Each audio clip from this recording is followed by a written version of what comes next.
પાટણ શહેરના ward number 4ના જાગૃત નાગરિક દ્વારા સ્થાનિક નગરસેવકોની ઉપસ્થિતિ વચ્ચે પાલિકાના ચીફ ઓફિસરને મળીને રૂબરૂ સ્વચ્છતા પર્યાવરણને લગતા રોડ રસ્તા અને ભૂગર્ભના પ્રશ્નોનું ત્વરિત નિરાકરણ લાવવા રજૂઆત કરી હતી। ત્યારે વોર્ડ નંબર 4ની સોસાયટીઓના પ્રમુખ મંત્રી અને કારોબારી સભ્યોની એક બેઠક વોર્ડ નંબર 4ના કોર્પોરેટર ચંપાબેનના નિવાસ સ્થાને મળી હતી, જેમાં પાટણ નગરના પર્યાવરણ ટીમના સભ્યો હાજર રહ્યા હતા।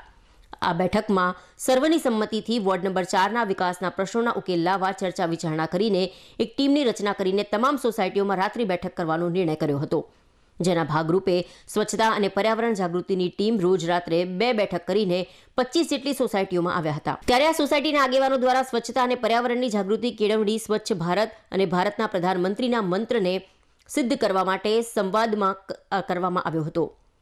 ત્યારે તમામ સોસાયટીઓના લોકોએ હાજર રહીને સ્વચ્છતા જાળવવા અને પર્યાવરણનું જતન કરવા શપથ પણ લીધા હતા। ત્યારે તમામ સોસાયટીઓના આગેવાનો દ્વારા વિકાસના પ્રશ્નોમાં પાટણ નગરપાલિકા સત્વરે સહયોગ આપે તેવી લાગણી અને માંગણી વ્યક્ત કરી હતી। ત્યારે વોર્ડ નંબર 4ની સોસાયટીમાં સ્વચ્છતા ભૂગર્ભના રેલાતા ગંદા પાણી અને ખાસ કરીને વોર્ડ નંબર 4માંથી પસાર થતી સિંચાઈ વિભાગની નહેરમાં વિઠ્ઠલ વિલા સોસાયટી અને છૂટાછવાયા મકાનનું ગટરનું ગંદુ પાણી ઠલવાય છે, જેથી આ નહેરની આસપાસની સોસાયટીઓના લોકો આ ગંદકીથી ત્રાહિમામ પુકારી ઉઠ્યા છે, જેના કારણે મચ્છર અને સૂક્ષ્મ જીવાત પેદા થાય છે, જેને લઈ રોગચાળો ફેલાવવાનો પણ સ્થાનિક લોકો ભય સેવી રહ્યા છે, જેને લઈ ભૂગર્ભના ગંદા પાણીનો ઝડપથી બંધ કરાવી ગંભીર પ્રશ્નનું નિરાકરણ લાવવા રજૂઆત કરી હતી। નમસ્કાર। વોર્ડ નંબર 4ના પ્રમુખ મંત્રીશ્રી અને સભ્યો આજે અમે નગરપાલિકાના માન્ય ચીફ ઓફિસર સાહેબને મળવા આવ્યા હતા। એની સાથે અમારા કોર્પોરેટર માન્ય શૈલેષભાઈ પટેલ અને માન્ય મહેશભાઈ સાથે હતા। એ સાથે રહી અને અમારા વિસ્તારના જે પાણી ગટર સ્વચ્છતાના જે પ્રશ્નો હતા એની રજૂઆત કરી છે। અમે બધાએ પર્યાવરણ અને સ્વચ્છતા અભિયાન માટે એક ટીમની રચના કરી અને વોર્ડ નંબર 4ની સોસાયટીઓમાં રાત્રિ બેઠકો કરી હતી।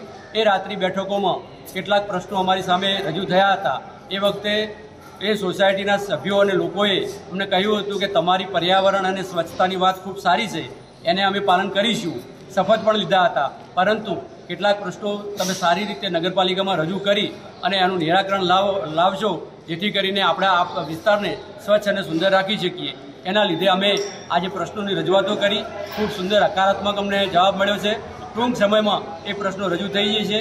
સૌથી મોટો પ્રશ્ન હતો વિઠ્ઠલ વિલા સોસાયટીનું જે ગટરનું પાણી છે એ અમારી જે ખુલ્લી નહેર છે એમાં ઠલવાય છે અને એ પાણીના લીધે એ ગંદા પાણીના કારણે આજુબાજુ મચ્છર અને જીવાત થાય છે, એટલે એ આજુબાજુની સોસાયટીઓમાં રોગચાળો ફેલાવવાની શક્યતા રહેલી છે। એટલે એ ગંભીર પ્રશ્ન ખૂબ ઝડપથી ઉકેલી જશે એવી આજે અમને હૈયાધારણા આપી છે। ભારત માતા કી જય। નમસ્કાર।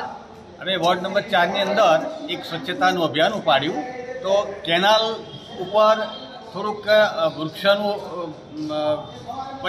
એક થઈ શકે એમ છે, વૃક્ષો વાવવાનું। તો કેનાલ એ સિંચાઈ વિભાગમાં આવે છે, પણ નગરપાલિકા અને સિંચાઈ વિભાગ બંને થોડાક પરામર્શ કરી અને પોતે એ જગ્યા ચોખ્ખી કરી આપવાની અમને વાત કરી। સાહેબ પોતે પણ રૂબરૂ મુલાકાત લેવા આવશે એવું અમને હૈયાધારણા આપી છે। એ આવશે ને જગ્યા ચોખ્ખી કરશે તો અમે સરસ રીતે વૃક્ષોનું ત્યાં રોપણ કરીશું અને પર્યાવરણ હરિયાળું થાય એવા માટે પ્રયત્ન। વૃક્ષ નારાયણ દેવ।